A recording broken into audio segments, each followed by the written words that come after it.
Crafters, let's be honest, our pattern paper collections are basically sacred. We hoard them, admire them, maybe even pet them, but actually cut them? What a positively hard idea, right? Well, today I'm here to help you face the fear. I've got 6 gorgeous card ideas, plus a bonus way to use pattern paper that make even the busiest, wildest patterns look stunning without giving you heart palpitations. So grab those beloved papers and let's turn them into something amazing. Let's dive in.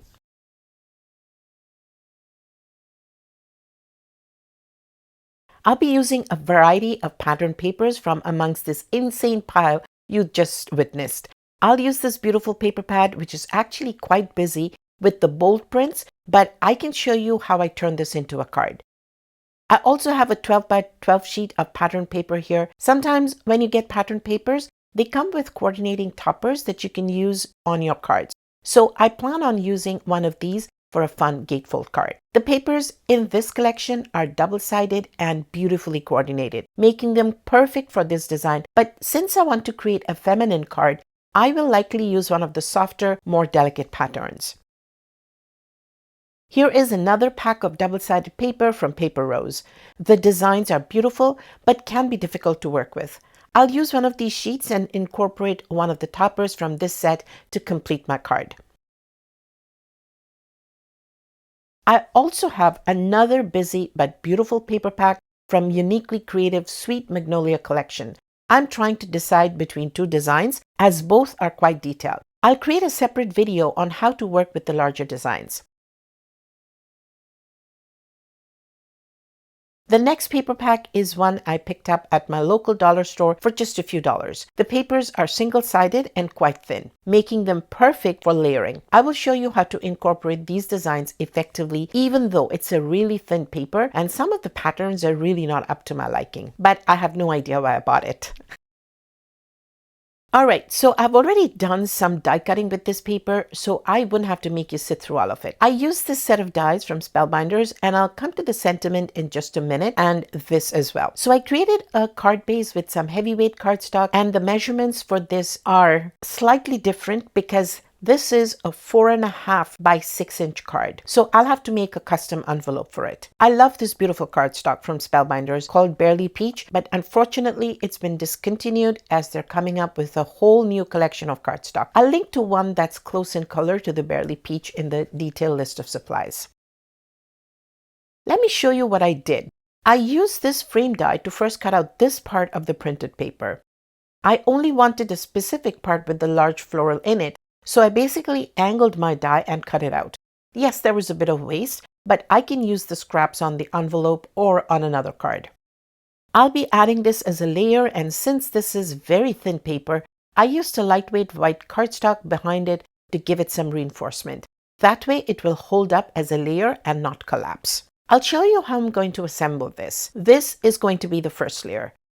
Then I use this die to cut out one layer of the Barely Peach cardstock, which will go here. Then I use this size of the frame to cut out this layer from the center. When I stack them together, it's going to reconstruct the floral beautifully. I also use this die to cut out another sheet of vellum for layering.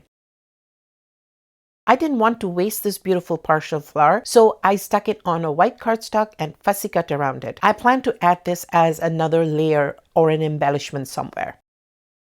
I'll add a white cardstock panel inside the card base so it's easier to write on since the cardstock is colored and also not very smooth. I used one of the Altenew sentiment strip stamps that says "Let's Celebrate." I heat embossed it on the vellum with gold powder, and I'll wrap it around the topmost layer like a belly band. That way the flower is still visible, and the generic "Let's Celebrate" sentiment can be used for birthdays, anniversaries, or congratulations, but I'll turn this into a birthday card. I also picked out these heat embossed vellum flowers and leaves from my stash that I had created using an Altenew stamp set. I'll use some of these flowers and a couple of these leaves behind the layers. So let's start assembling the card. By the way, if you're looking for the list of supplies, you'll find affiliate links in my blog post that is linked in the description. It would help me out a lot if you use the links in case you decide to purchase any of these supplies. While they won't cost you anything extra, it will help out my channel. So thank you very much if you decide to support me. I'll put this up on foam tape first to give it some height.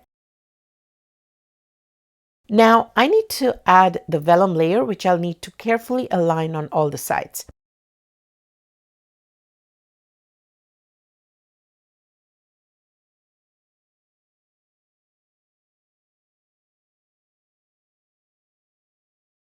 Next is this layer, which I'll add with a little bit of foam tape. I'm leaving some room around the top edge because I want to use those vellum embellishments. This will give me enough room to tuck them underneath it. I like to use my tweezers for placement because that helps me keep my fingers away and block my line of view. And of course, it helps with aligning things properly as well. Okay, this looks good. Now I'll add the central one, but I need to tack down the belly band. So to do that, I'll use some clear tape to secure it from behind. Ooh, this one didn't quite get centered, so I'll have to reposition it.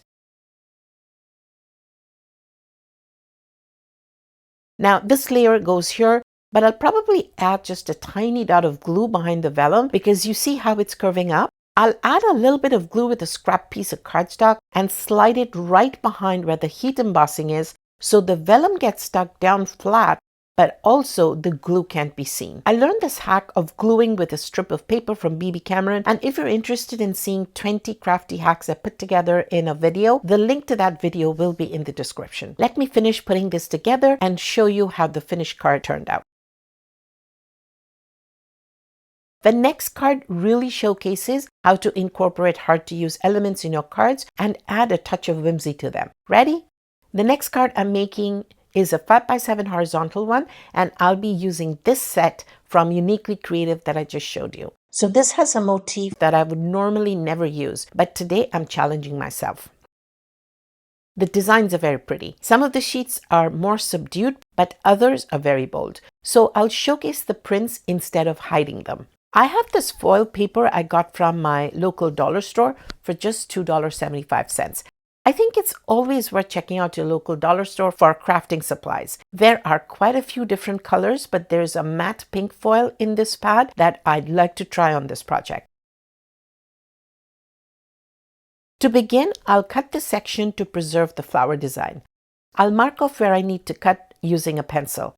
I'll also use another pattern as a grounding piece for the illustration. I'll cut this piece to 5 inches, and this is my first ever paper trimmer when I started making cards.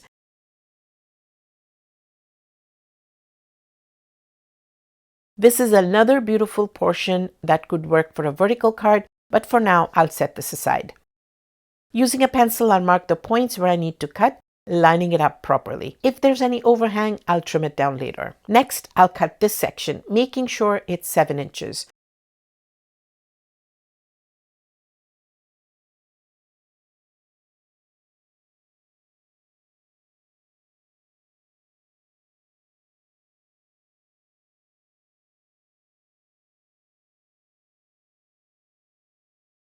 Next, I cut out one of the toppers, and I'll use 2 of these oval dies to create layers. Let me cut out all the pieces, and I'll be right back to show you what I have.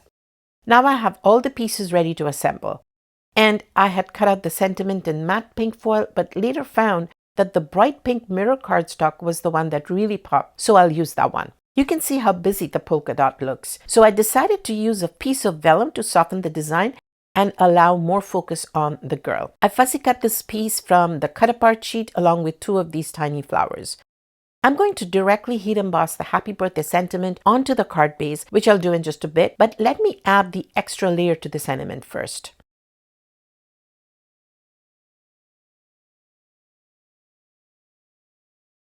I normally hold intricate die cuts with my tweezers so I can glue them down bit by bit and adjust the alignment as needed. This way, everything doesn't get stuck together all at once.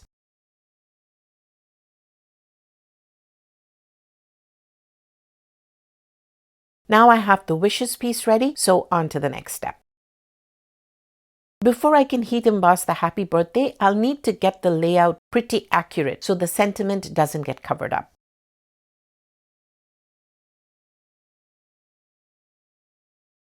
I'll place the wishes slightly overlapping the flowers. The happy birthday will go right above the wishes. I'll tuck the floral swag between the illustration and the vellum layer, and I want to ensure everything aligns properly.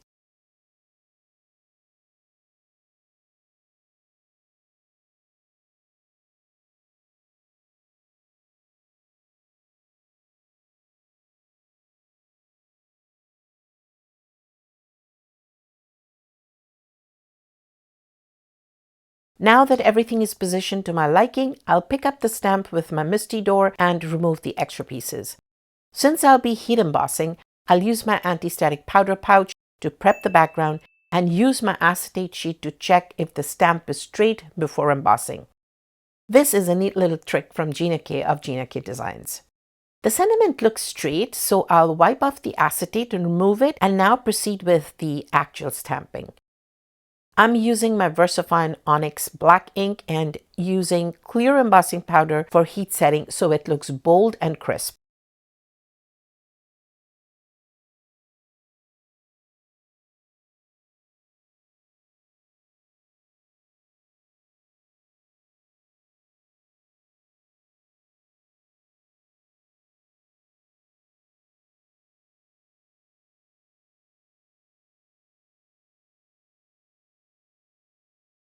Since the panel warped a little bit from the heat embossing, I'll use a generous amount of glue to adhere it to the background and ensure it stays flat.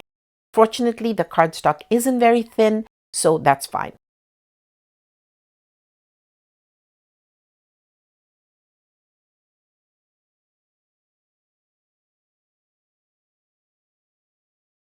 I'll slide some more glue into the gaps to adhere those areas.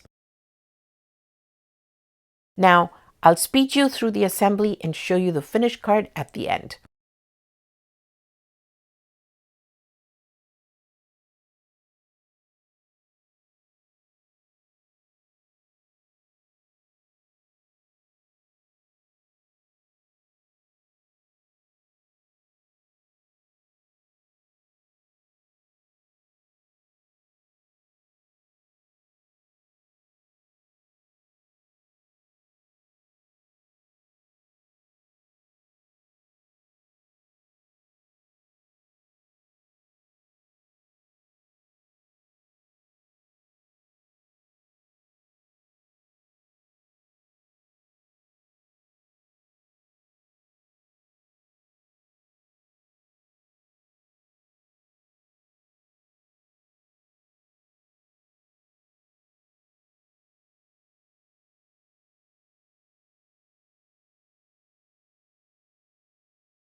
If you have a pattern that you wouldn't normally use on your cards, why not transform it into something else? Keep watching to see what I mean. I'll use this paper that I don't much care for, so I'm going to transform it. I'll first use this embossing folder from Spellbinders. It's an argyle pattern and I love it. I've also used this die from Pinkfresh Studios to cut out some frames. It actually cuts out multiple frames simultaneously, which I really love. Look at how many frames it cuts out all at once. This Pinkfresh die actually has coordinating press plates. I'm not using the press plates, but only the border dies so I can create my frame. For this card, I'll use these two frames. I plan on embossing and inking the background and using this beautiful Japanese camellia layering die from Altenew. Let me cut out all the pieces and I'll show you the next steps.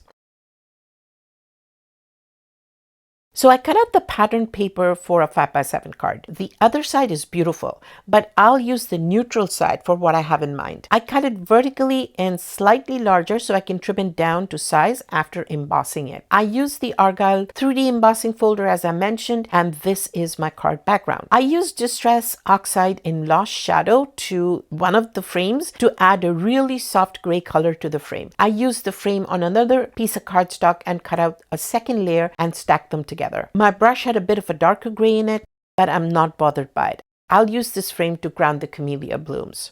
I want to assemble the flowers on camera and demonstrate this brilliant layering system Altenew has come up with. I also have these script sentiments from Spellbinders, which include both a sentiment and a shadow. I cut them out using the pink foil cardstock, and I also have some leaves. I'll do some ink blending on the flowers, leaves, and background to add some contrast and variation to the elements. I'll use my magnetic mat because it's made of glass and provides better traction to my Altenew sticky mat. I'll start with the background, for which I'm using Barn Door Distress Oxide, and create a spotlight effect to tone down the white around the periphery and create a spotlight in the middle where the sentiment will go. I'll darken the edges later once I've got the rest done. I'll clean up the sticky mat with a baby wipe before moving to the next color. Now I'll use Lost Shadow again to add contrast to the petal centers. While adding the Pine Needles Distress Oxide to the leaves, I really didn't like the outcome. So I went over them again with Forest Moss. I colored the flower centers with Scattered Straw and Vintage Photo. Next, I'll trim down the short side to 5 inches. Since my trimmer is only 6 inches, I can't measure up 7 inches on the long side. So I'll mark the edge with a pencil and then trim it off along the line.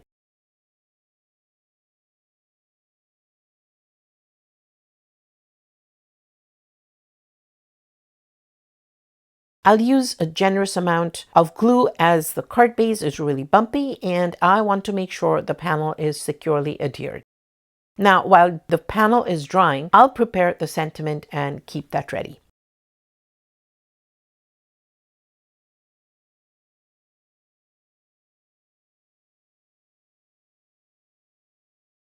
Next, I'll put the flowers together. The Altenew flowers have small arrows or keyholes and numbers etched into the petals to make it really easy to figure out which layer goes where and for accurate alignment. The first layer has a number 1. The second layer is obviously number 2 and aligns with 1. This makes it very easy to assemble the flowers properly. For ease of assembly, I'll separate the die cuts into 2 groups, once with the arrows and the other with the keyholes. The leaves are pretty universal, although one of the flowers is smaller and would take the smaller leaves, but we'll see. This is layer number 1, so all I have to do is apply glue around the keyhole and place layer number 2 on top, making sure the keyholes are aligned.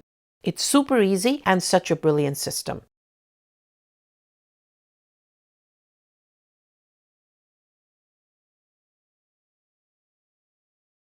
Now I just need to follow the instructions for the flower centers. I'll place the one with the keyhole here, apply glue around it, and set it down.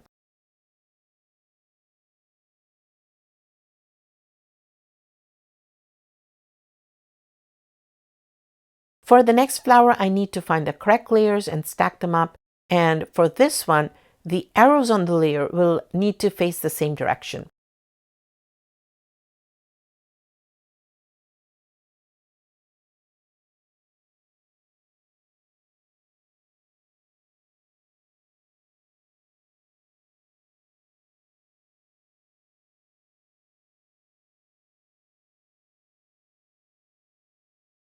Now the flowers are complete.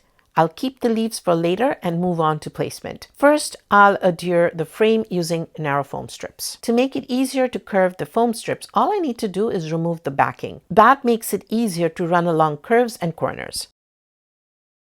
I always like to remove the backing paper halfway so it doesn't get stuck down before I'm ready.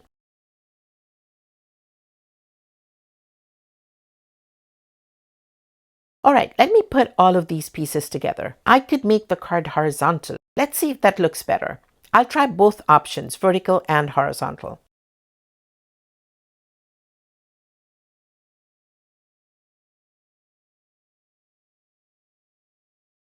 When I'm unsure about the arrangement, I take a photo. I'll snap one now, then turn the design around and try another placement.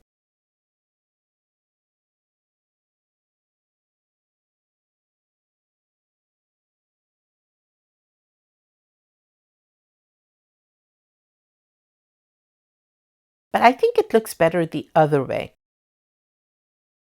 I'm glad I tested it. Let me check the arrangement again to see how I'd place the sentiment and then glue it down. Having a photo for reference is actually fantastic.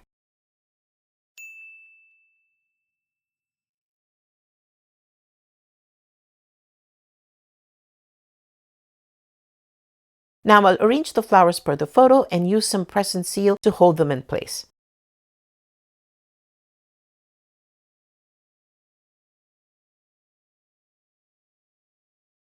Next, I'll check the photo again and see how I had placed the leaves. The final arrangement looks slightly different than the original, but looks perfect. You always improve on the previous one, right?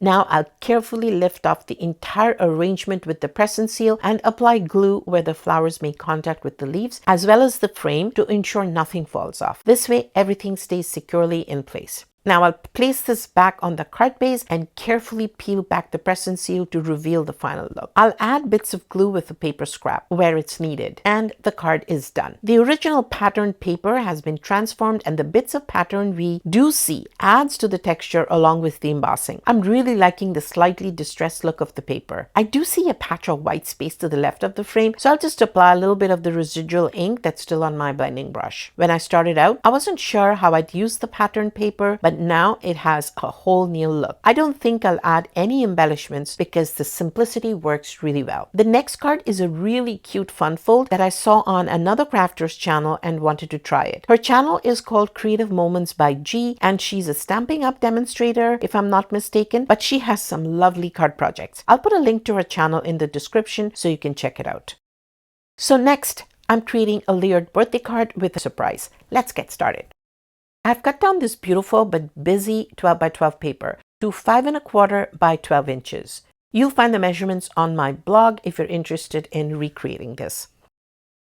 Now I need to score this in multiple places at 2 inches, 4 inches, 6 inches, and 8 inches. The paper is directional and therefore I want it facing correctly. Now I'll find the 8-inch side first and then fold it and press it down nicely. Actually, this end of the bone folder is used for making paper bows, but I can also use it to crease the folds really well. Look at that. All right, I'll continue to make accordion folds along the remaining score lines, and I need to make sure the ends are aligned properly. Now that I'm done folding, I need to stick these folds together so it resembles a book. I'll use my Barely Art glue. You can use a tape runner as well, but I prefer my glue because I know it adheres well. This one is stuck down, so now I need to stick this fold. This is such a simple card. Now I'll cut out a card base that I can place this on. This is a piece of Spellbinder's Fern cardstock, and it's already cut to 5 1/2 on the short side, and so the other side needs to be 4 1/2. I got a little confused with the measurements here because I thought the folded part was 4 1/4 inches across, but it's actually 4 since we made the last score mark at 8 inches on a 12-inch piece. So if I cut to 4 1/4, I should have an 1/8 of an inch border on all sides. Now, I cannot write a message on the pattern paper, so I need to cut down a piece of white cardstock at 3 1/2 by 4 3/4 inches. I'll adhere the pattern paper card to the green base first. All right, so I measured wrong and I'll need to chop off just a sliver on this side. And I also think I placed it a little crooked, but I can't correct that now except to trim it accordingly. Okay, now we're going to stick the white panel inside. I love the print on the other side, but I'll use some green cardstock to not only create a clean look from behind, but that extra bit will reinforce it as well, since this paper isn't that sturdy. Adding a green mat behind this would have been really nice, but I can't use both toppers on this card if I add a mat to both. So I'll use the circle dies to cut out both the toppers and the green backing pieces and save the rest of the pattern paper for another card. So this is how I'll place it. One will go on the front and the other one will go on the inside flap. I'll fussy cut this image and use this inside the card. Another layer of surprise. So this topper can go right in here. This is how I'm going to stick this down and it won't show. The last thing I want to do is adhere the round toppers.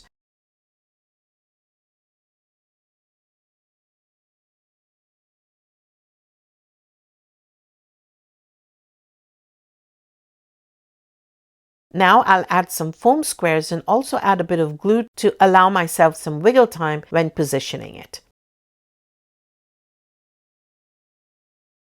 This piece needs to be at the same level but tucked underneath. From the top, the message reads Happy Birthday Queen, but upon opening it, the full sentiment is revealed. I won't use foam squares on the second one since the flap won't lay flat if I do. For the finishing touches, I'm trying to decide between these green and yellow gems I got from Amazon. I think I'll go with green. I'll try a mix of medium and small sizes. And that's it. A beautiful layered fun fold card with a surprise inside. It's actually perfect for any occasion. I just wanted to show you how to use these toppers and you can customize it to your requirements. Now, if you're stuck with scraps of pattern paper, I'll show you how to make a really easy and fun card with them. Keep watching to see how I do that. I had the leftover panel from the previous card, so I cut out a few panels and strips with it. I'll save the panels for later and only use the paper strips for this one. I'll use another one of the toppers which I've cut out, and I've also cut out a green mat this time with the circular postage die from Spellbinders. I'll use this large square postage die for the background. Let's start with putting that together. I'll use alternating strips of pattern paper and thin gold foil to build up a grounding element for our topper. I'll place the strips at an angle like this and I'll stick them down with a tiny bit of glue, after which I'll use the square die to cut it out.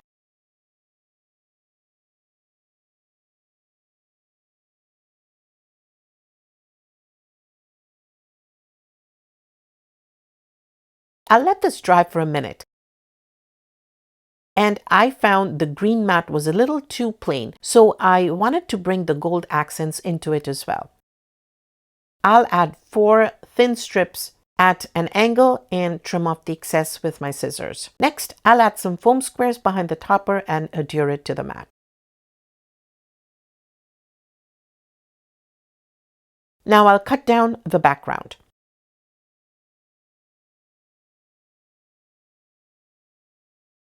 I'll add some more foam tape to the matted topper and center it on the card front. Next, I'll add foam tape to the card front and adhere it to the card base. That got a little tricky for a minute when I lost the backing paper from the foam tape in the center. All right, time to embellish. And the eternal question, should I use the yellow gems or the white ones? I think I'm going for the green ones again. Another card complete. So here's a bonus idea I wanted to show you. So remember, I made this card, but because this is an odd size and also it's got a lot of dimension, I had planned on creating a custom envelope. So I think this 5x7 envelope would be perfect for this. So to jazz it up a little, I'll add some pattern paper inside, like an envelope liner, which will give it a little bit of interest. This is a very thin sheet of paper, as I mentioned, which is actually perfect for this. Also, if you're going to be mailing out the card, you don't want the cardstock inside to be bulky. Since I'm quite a bit challenged when it comes to measurements, I'll use a pencil again. The envelope has a sealable flap, so I'll make sure that the paper sits just beneath the adhesive strip. And I also need to be able to fit this in. I'll slide the envelope over just a little to this side so I know where I need to cut the paper. I don't need to cover the inside completely, so I'll chop it off right here. And I can always size it down again if I have to. The edge looks a little frayed and it's also crooked, so I'll straighten it out. Now this slides in really easily. So I'll just center the paper and slide it in. And because this is very thin paper and the moisture from the glue might warp the envelope, I'll use my tape runner here instead.